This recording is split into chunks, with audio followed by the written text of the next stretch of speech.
3월 한 달 잘 지내셨나요? 예, 감사합니다. 한 청년이 길을 가다가 우연히 땅에 떨어진 5만 원짜리 지폐를 발견했습니다. 청년은 주변을 살피고 재빨리 아무도 보지 않는 사이에 돈을 주워서 주머니에 넣었습니다.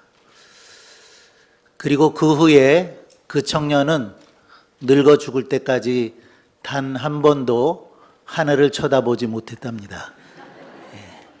왜 그랬을까요?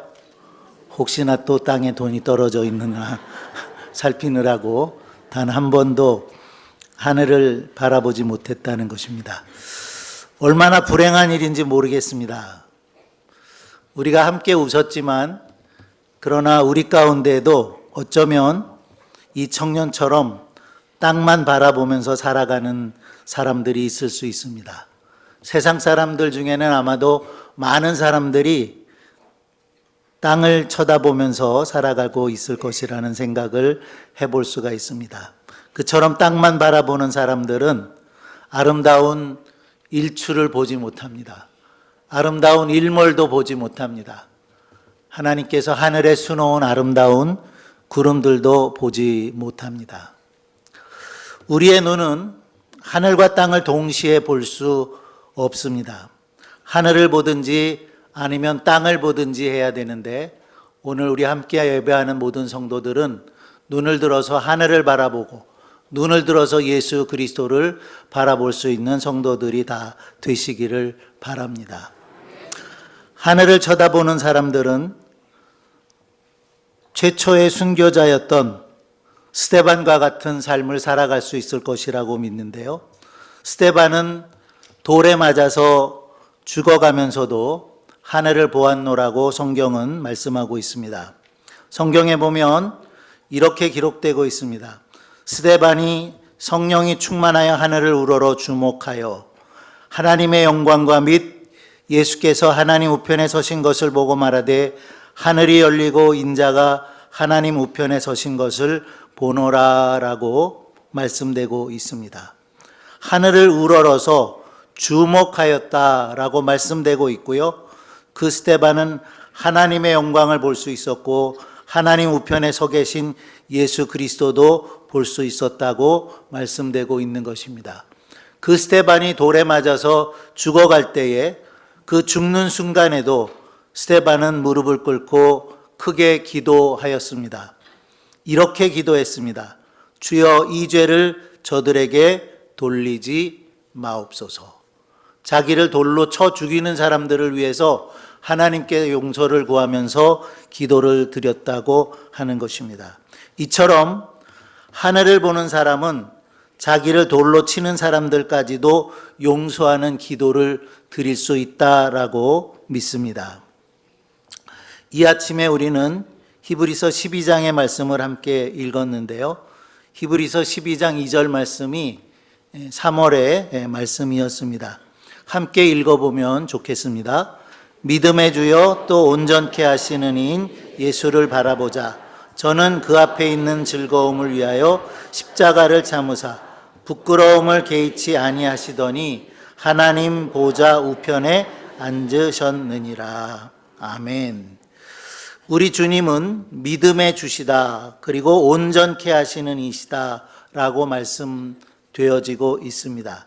믿음의 주라고 하는 것은 두 가지 뜻을 가지고 있습니다. 하나는 믿음의 인도자다라는 뜻이 있고 다른 하나는 믿음의 창시자라고 하는 뜻을 가지고 있습니다. 왜냐하면 예수 그리스도는 믿음의 길을 앞서 걸어가신 분이기 때문에 믿음의 인도자요 믿음의 창시자라고 말할 수 있는 것입니다. 온전케 하시는 이라고 하는 것은 완성자를 뜻합니다. 예수 그리스도는 목표에 도달하셨을 뿐만 아니라 하나님의 보좌 우편에 앉아 계시기 때문에 예수 그리스도는 완성자라고 할 수 있는 거죠. 이 믿음의 주, 또 온전케 하시는 이인 예수를 우리는 바라봐야 하고요. 바라보라고 성경은 우리에게 말씀하고 있는데 여기에서 바라보라고 하는 말의 뜻은 한눈을 팔지 않고 한 초점을 향해서 주의 깊게 응시하는 것, 그것을 뜻합니다. 다시 말씀드려 볼게요. 한눈을 팔지 않아야 된다는 거죠. 바라본다고 하는 것은 그저 바라보고 있는 것이 아니라 한눈을 팔지 않는다. 그리고 그 한 초점을 향해서 주의 깊게 응시하는 것, 그것이 바로 예수 그리스도를 바라보는 것이라고 하는 것인데요. 영어 성경은 이렇게 번역되고 있는 것을 볼 수가 있습니다. Our eyes fixed upon Jesus. 우리의 눈이 예수 그리스도에게 고정됐다, 그런 의미죠. 바라본다는 것은 바로 그런 것입니다. TV를 보다가 채널 고정하는 것처럼 우리의 시선을 예수님께 고정하는 것, 그것이 바로 예수님을 바라보는 것입니다. 우리는 믿음의 주여 온전케 하시는 예수 그리스도를 바라볼 수 있는 그런 성도들이 다 되시기를 바랍니다. 예수님께만 시선을 고정하고 예수님만을 초점으로 삼아서 주의 깊게 예수님을 바라보는, 응시하는 그런 성도들이 다 되시기를 바랍니다.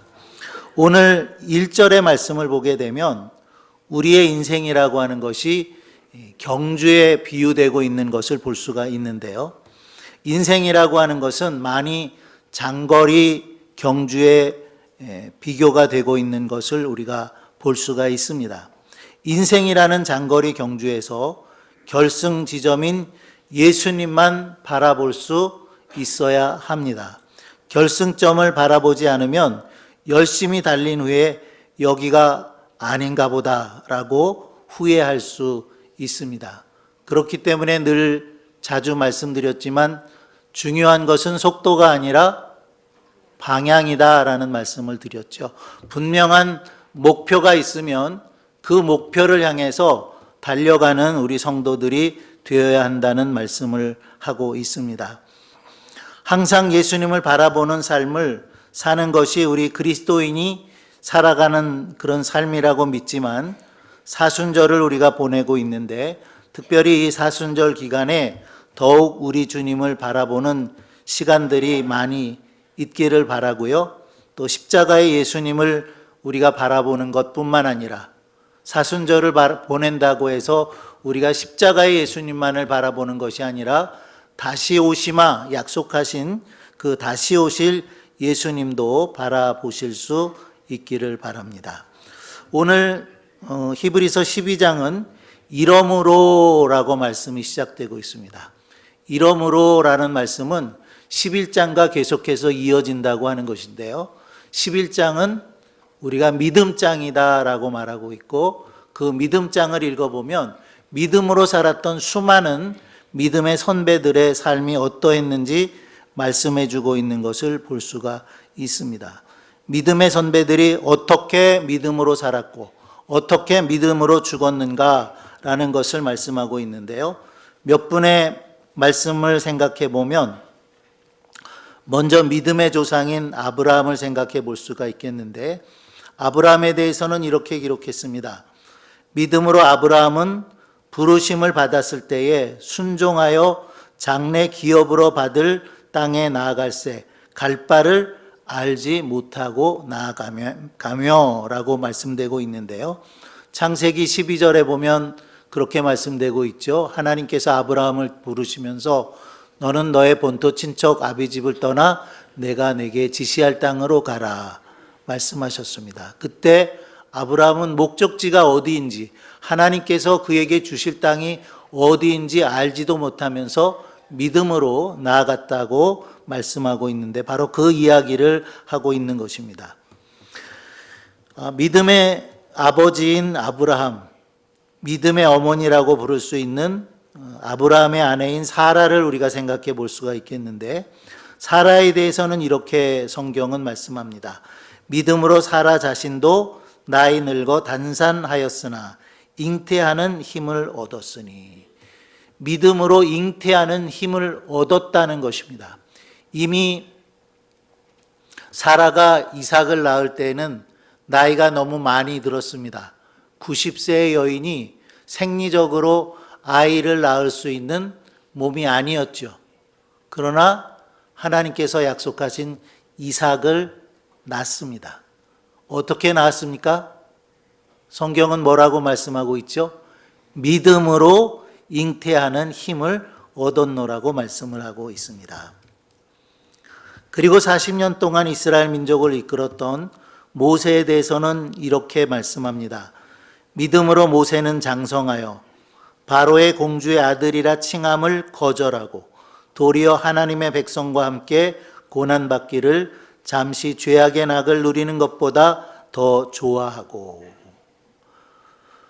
우리가 잘 아는 것처럼 모세는 40년 동안 애굽의 왕궁에서 성장을 하였습니다.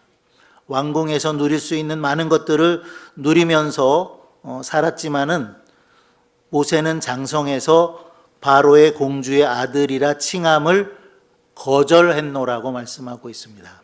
어쩌면 모세가 그대로 애굽의 왕궁에서 살았다면 그 다음 왕이 되었을지도 모릅니다. 그러나 모세는 공주의 아들이라 칭함을 거절했노라고 말씀을 하고 있고요. 뿐만 아니라 도리어 하나님의 백성과 함께 고난받기를 잠시 죄악의 낙을 누리는 것보다 더 좋아했다라고 말씀하고 있습니다. 얼마나 그의 인생이 멋진 인생이었다라는 것을 우리가 생각하지 않을 수 없습니다. 하나님의 백성과 함께 고난받는 것을 잠시 죄악의 낙을 누리는 것보다 더 좋아했다 그랬습니다. 우리도 모세와 같은 생애를 살아갈 수 있게 되기를 바랍니다. 그리고 또 한 사람, 기생 라합에 대해서도 이렇게 기록하고 있습니다. 믿음으로 기생 라합은 정탐꾼을 평안히 영접하였으므로 순종치 아니하는 자와 함께 멸망치 아니하였도다. 하나님께서는 여리고성을 다 멸하라고, 여리고성에 살고 있는 사람들을 다 멸하라고 말씀하였지만 기생 라합은 정탐꾼을 영접함으로 인해서 순종치 않는 자와 멸망당하는 일이 없었다라고 말씀을 하고 있는 것입니다. 이렇게 믿음으로 살았던 사람들을 나열하면서 이름만 기록한 사람들이 있습니다. 기드온, 바락, 삼손, 입다, 다윗, 사무엘. 그리고 이름도 언급하지 않았지만 선지자들의 일을 말하려면 시간이 부족하겠다. 성경에 많은 인물들이 나오고 있습니다만은 믿음으로 살았던 많은 사람들이 있었다는 것입니다.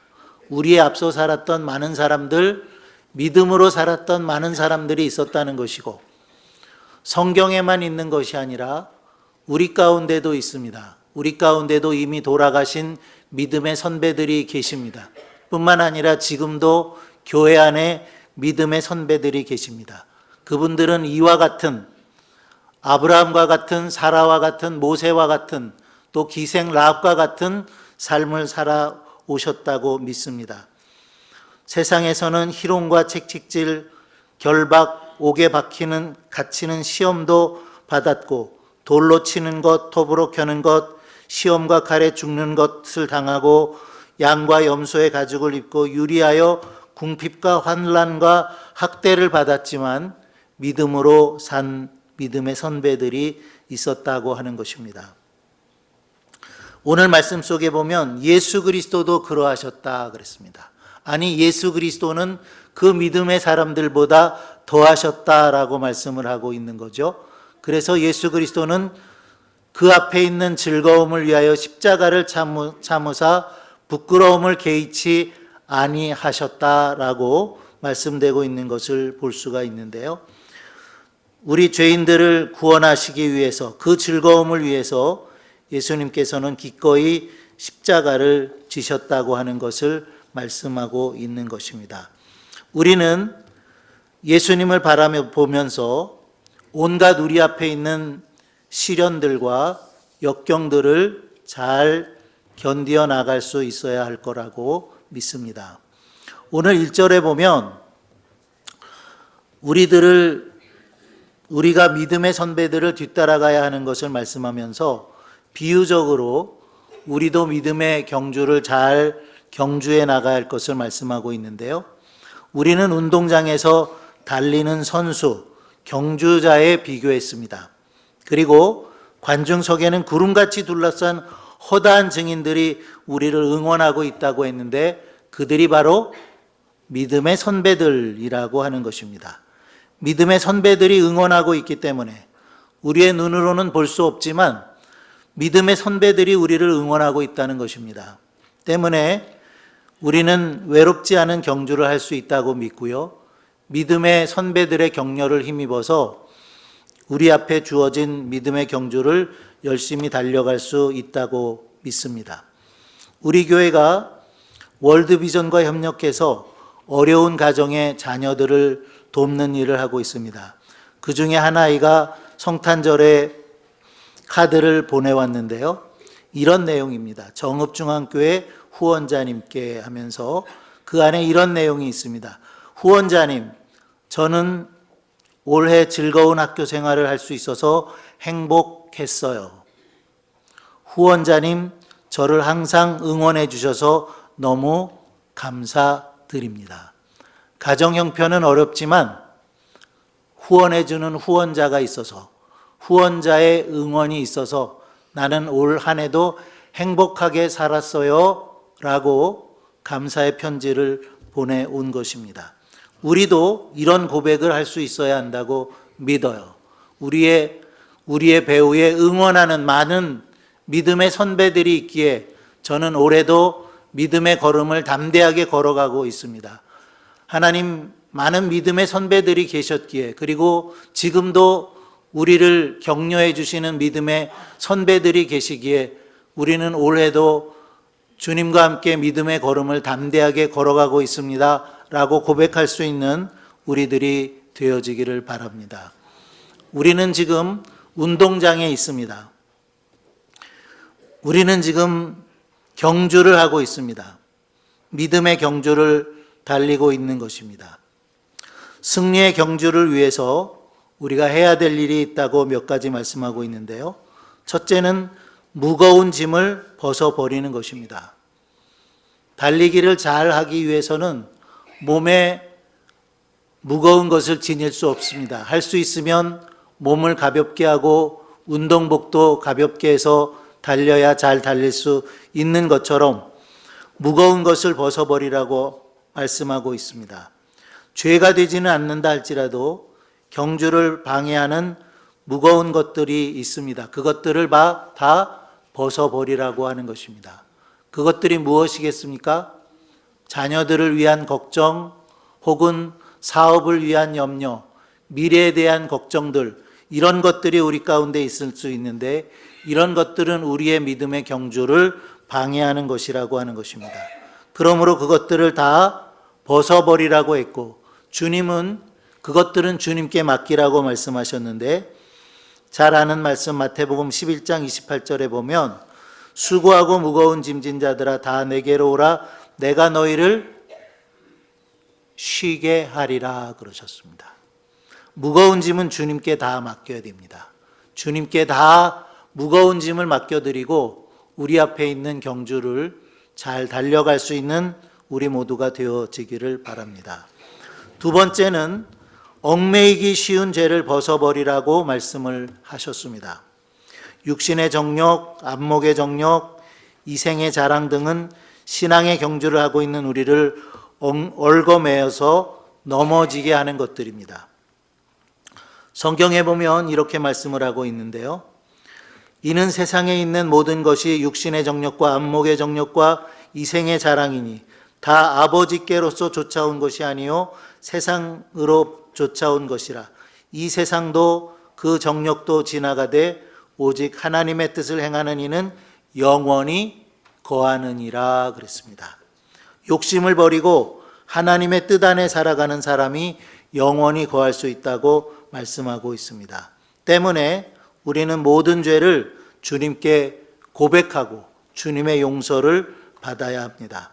인생을 살아가는 동안, 인생이라는 경주를 하는 동안에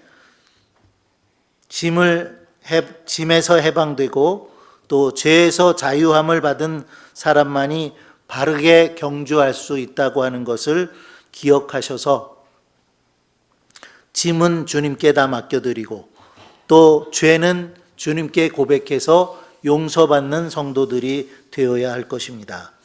마지막으로는 인내로서 끝까지 달려야 한다는 것입니다. 아무리 잘 달려도 끝까지 달리지 않으면 우승할 수가 없습니다. 그래서 성경은 우리에게 이렇게 말씀을 하십니다. 우리가 선을 행하되 낙심하지 말지니 때가 이름에 거두리라 라고 말씀하고 있고요. 예수님께서는 말씀하시기를 손에 쟁기를 잡고 뒤를 돌아보는 자는 하나님 나라에 합당치 않다라고 말씀하셨습니다. 우리의 믿음의 경주에서 뒤를 돌아보는 일이 없어야 한다고 하는 것입니다. 경주를 하면서 낙심하는 일도 없어야 한다고 말씀합니다. 이 믿음의 경주를 잘 달렸던 사람 중에 한 사람인 사도 바울은 그의 죽음을 앞두고 이런 고백을 했습니다.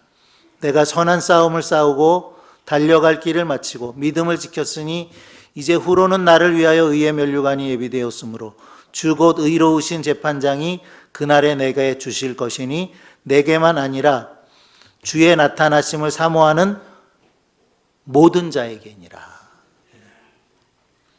달려갈 길을 마치고 그랬는데 사도 바울은 달려갈 길을 마쳤다는 것입니다.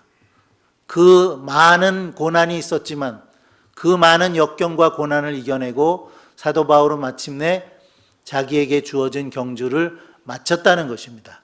그리고 확신합니다. 내게 의의 면류관이 주어질 것이다 라고 확신하고 있는 것을 볼 수가 있습니다. 면류관은 사도 바울에게만 주어지는 것 아닙니다. 사도 바울이 말씀하는 것처럼 주의 나타나심을 사모하는 모든 자에게니라 그랬는데 믿음의 경주를 끝까지 달리는 사람에게는 하나님께서 면류관을 주실 것이라고 믿습니다. 우리는 서로 경쟁을 하는 것이 아닙니다. 우리의 경주는 각기 다른 경주를 하는 겁니다. 자기의 경주를 하는 겁니다. 때문에 자기의 경주를 사도 바울처럼 내가 선한 싸움을 싸우고 달려갈 길을 마쳤다라고 고백하는 것처럼 내게 주어진 그 길을 끝까지 달려가면, 인내하면서 달려가면 주님으로부터 면류관을 받게 되실 줄 믿습니다. 그리고 한 가지 더 해야 될 일은 예수 그리스도를 바라보는 것입니다. 앞에서도 말씀드렸듯이 예수 그리스도를 바라본다는 것은 시선을 예수님께 고정하는 것입니다. 결승 지점인 예수님을 바라보는 것입니다. 무조건 빨리 달린다고 승리하는 것이 아닙니다. 세상의 성공, 부귀, 영화, 명예, 권세가 우리의 목표가 될 수는 없습니다. 그런 것들은 우리의 목표가 아닙니다. 성공이 아니라 무엇입니까? 섬김이라고 하는 서서평 선교사의 좌우명처럼 우리는 성공이나 부귀, 영화나 명예나 권세를 목표로 삼는 것이 아닙니다. 오직 우리의 목표는 예수 그리스도이십니다. 때문에 사도 바울은 이렇게 말씀합니다. 오직 내가 그리스도 예수께 잡힌 바 된 그것을 잡으려고 쫓아가노라. 표대를 향하여 그리스도 예수 안에서 하나님이 위에서 부르신 부름의 상을 위하여 쫓아가노라. 부름의 상급을 위해서 우리는 달려갈 수 있게 되기를 바랍니다. 그리스도인의 결승점은 궁극적으로 하나님의 나라라고 말할 수가 있겠습니다. 그 하나님의 나라로 우리를 이끄시는 분은 예수 그리스도이십니다. 때문에 우리는 예수 그리스도를 바라보아야 합니다. 끝까지 아버지 나라에 이르는 그날까지 오직 예수 그리스도만을 바라보고 오직 예수 그리스도께 시선을 고정하는 우리 모든 성도들이 되시기를 바랍니다. 하나님 아버지 은혜를 감사합니다. 우리를 부르셔서 하나님의 귀한